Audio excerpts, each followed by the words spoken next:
오늘은 축복된 헌신의 원리, 축복된 헌신의 원리이라는 제목으로 말씀을 선고합니다. 이제 성막을 짓는데 우리가 하나님 앞에 헌신하는 것이라고 했습니다. 그래서 오늘날은 이제 영적 성전을 지어가는 이 신앙 생활이 하나님을 우리 마음에 모시고 영적 성전을 짓는 헌신이라고 그랬는데, 이 헌신이 복이 돼야 됩니다.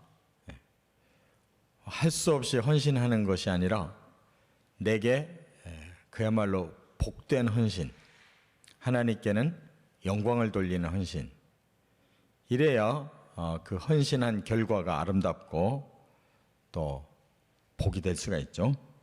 그래서 오늘 본문은 1절부터 7절까지 그 복의 헌신이 어떤 것인가를 먼저 알고 그 다음 8절부터 이제 구체적으로 하나씩 성소를 짓기 시작했어요.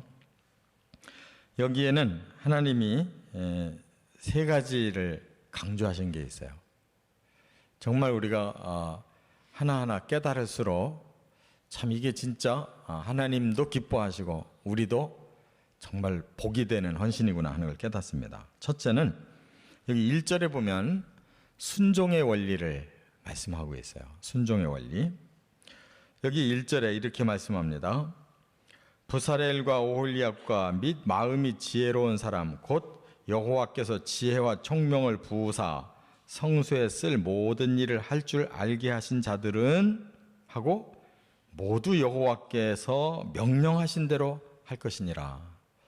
앞에 일꾼들을 총체적으로 부른 다음에 부사렐이 총감독, 오홀리압이 부감독, 나머지 마음이 지혜로운 사람 곧 여호와께서 지혜와 총명을 부으사 성소에 쓸 모든 일을 할 줄 알게 하신 자들, 그러니까 거기에 여러 일꾼들, 이제 이들을 명단을 부르고서 하나님이 모세를 통해서 원한 게 뭐냐면 여호와의 명령대로 할 것이니라. 그래서 여호와의 명령이 뭡니까? 이미 하나님이 모세를 통해서 성막을 이렇게 져라 하고 계시하신 설계도가 있잖아요. 오늘은 바로 이 성경 전체가 하나님의 설계도예요. 우리에게 영적 성전을 이렇게 지으면서 신앙생활 해라. 이게 영적 설계도고 이것이 하나님의 명령이에요. 여기에 우리가 해야 될 일이 있다는 거예요. 명령대로 할 것이다. 순종이란 말이죠. 신앙생활에 있어서 가장 중요한 원리, 진리에 순종하는 겁니다. 이것이 정로를 걷는 거예요. 그런데 사람들은 왜 그렇게 잘못하느냐? 우리 마음이 비뚤어져 있어요. 그래서 우리가 원하는 거는 자꾸 옆길을 가기를 원해. 쉬운 길로 가기를 원하고, 편한 길로 가기를 원하고, 지름길로 가기를 원하고, 야근 길로 가기를 원하고, 이렇게 불법을 저질러서라도 내가 빨리빨리 원하는 대로 이루고 싶어 해요. 그러다 보니까 지름길로 간다는 게 먼 길로 가고, 복된 길로 간다는 게 저주의 길로 가고, 이렇게 사람들이 자꾸 엉뚱한 길을 가다가 잘못되는 것이죠. 그래서 순종이라는 것은 일단은 힘든데 갈수록 좋은 길. 그래서 신앙생활을 제대로 하면 처음에는 아주 역경 속에서 최악의 상태에서 시작하는 사람들인데 마지막에는 가장 복된 인생을 마감하는 사람들. 이게 순종의 원리라는 거예요. 진리대로 살아야지 뭐 사람들 생각을 자꾸 앞세우고 트릭을 써봐야 잠깐뿐이지 그건 결국 정로가 아니기 때문에 실패합니다. 그래서 우리가 기왕 이제 하나님 앞에 헌신한 신앙생활을 하려면 진리대로만, 성령이 정말 깨닫게 해주시는 대로만 이렇게 순종할 수 있는 그런 결단을 가지고 헌신하시기 바랍니다. 두 번째, 여기 2절에 보면 또 하나 중요한 말이 자원의 원리라는 거예요. 자원. 여기 2절에 이렇게 말씀합니다. 모세가 부사렐과 오홀리압과 및 마음이 지혜로운 사람 곧 그 마음에 여호와께로부터 지혜를 얻고 와서 그 일을 하려고 마음에 원하는 모든 자를 부르매. 여기서 똑같은 말을 쭉 하는 것 같은데 단어가 싹 바뀌어요. 앞에서는 명령대로 해라 그래 놓고 두 번째는 마음에 원하는 자가 와서 그랬어요. 그러니까 우리가 또 하나 우리 마음에 품어야 될 게 뭐냐? 내 마음이 스스로 우러나서 해야 된다는 거예요. 자원, 스스로 원한다 그 말이에요. 이 원리가 우리 신앙생활에서 항상 기쁨을 주고 행복을 주는 거예요. 마음에 원할 때 하는 일은 항상 기쁘잖아요. 행복해요. 그런데 그렇지 않고 할 수 없이라든지 억지로라든지 체면상으로라든지 이런 다른 복선이 깔리면 그게 하나도 기쁨이 없어요. 신나질 않고. 그래서 헌신은 자원의 원리를 해야 된다. 여기 지금 35장에서도 자원이라는 단어가 여러 번 나왔었는데 두 가지 이 히브리 단어가 있어요.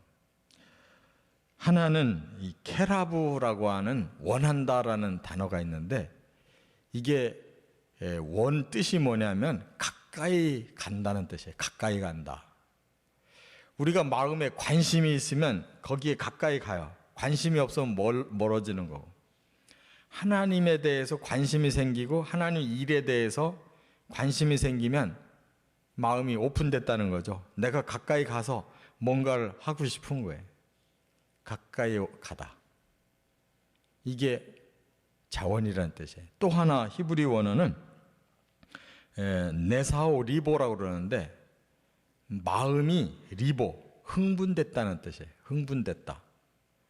그걸 딱 보니까 마음이 움직이기 시작하는 거예요. 흥분됐다, 고양됐다, 리보라는 뜻이에요.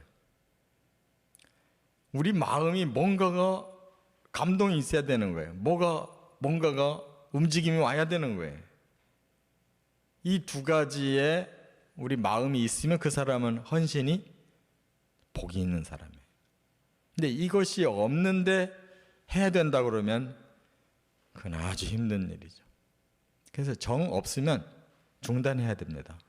하나님의 일은 정 없으면 중단해야지 억지로 하면 복이 아니라 저주가 되는 거예요. 하나님과 마음이 전혀 지금 교통이 안 되는데 겉으로는 하나님을 잘 섬기는 것처럼 보이나 그 마음은 그만큼 부담스럽고 그만큼 영적으로 병드는 거예요. 그래서 하나님은 항상 원하는 자는 하라, 원하는 자는 나와라 하고 말씀하는 거예요. 그래서 우리가 때로는 침묵도 필요한 거고 조용히 자기를 다스리는 기간이 필요해요. 끝으로 세 번째 3절부터 7절에 보면 남음의 원리, 여기 남았다라는 단어가 계속 나와요. 이거보다 복된 게 어디 있어요? 뭐가 남았느냐? 예물을 이제 가져오라고 해서 자원하는 사람들이 넘치기 시작한 거예요. 그래서 연하여 가져왔다. 여기 3절에 보니까 계속 가져온 거예요. 계속. 그러니까 명령에 순종하는 사람이 많고 마음에 원하는 사람이 많으니까 예물은 막 저절로 쌓이기 시작한 거예요. 연해서 가져왔다. 그러니까 여기 5절에 보니까 쓰기에 남음이 있었다 그랬어요. 넘쳤어요 이미. 그래서 그 지도자들이 이제 그만 가져오라고 얘기해 달라고. 왜냐면 너무 많아도 너무 넘쳐도 곤란하잖아요. 적당해야지. 그래서 가져오기를 그쳤다. 했더니 7절 결론에 뭐라고 그랬어요? 있는 재료가 모든 일에 하기에 넉넉하여 남음이 있었더라 그랬어요. 이 남음이 있다는 것처럼 복이 어디 있어요? 넘쳤다는 거예요. 성령도 남음의 원리를 주셔요. 성령이 항상 보면 충만히 임하셨다. 하나님은 우리에게 남도록 주시는데 우리는 항상 보면 모질해요. 바로 하나님이 원하시는 만큼 충만, 넘치는 거예요. 남는 거예요.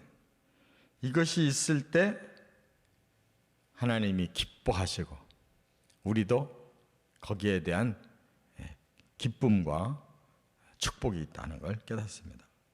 그래서 좀 그렇게 했으면 좋겠어요. 뭐 할 때 그냥 간신히 하면 참 정말 우리 마음도 너무 가난해지잖아요.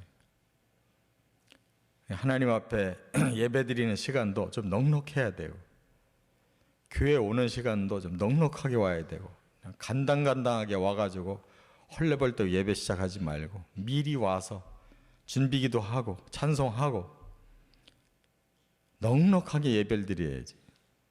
뭐 봉사를 하더라도 남음이 있게 봉사를 하고 안 하려면 그만두고 하려면 제대로 해. 그냥 찔끔찔끔 하는 듯 마는 듯 항상 모자라게 한 것 같지도 않게 이렇게 해서는 안 된다는 거예요. 이게 하나님 원리예요. 진리 앞에는 순종하고 우리 마음은 점점 하나님 앞으로 가까이 나가고 마음이 움직이고 그리고 하려면 풍성하게 이렇게 축복된 헌신의 삶을 살아가시기를 주의 이름으로 축원합니다.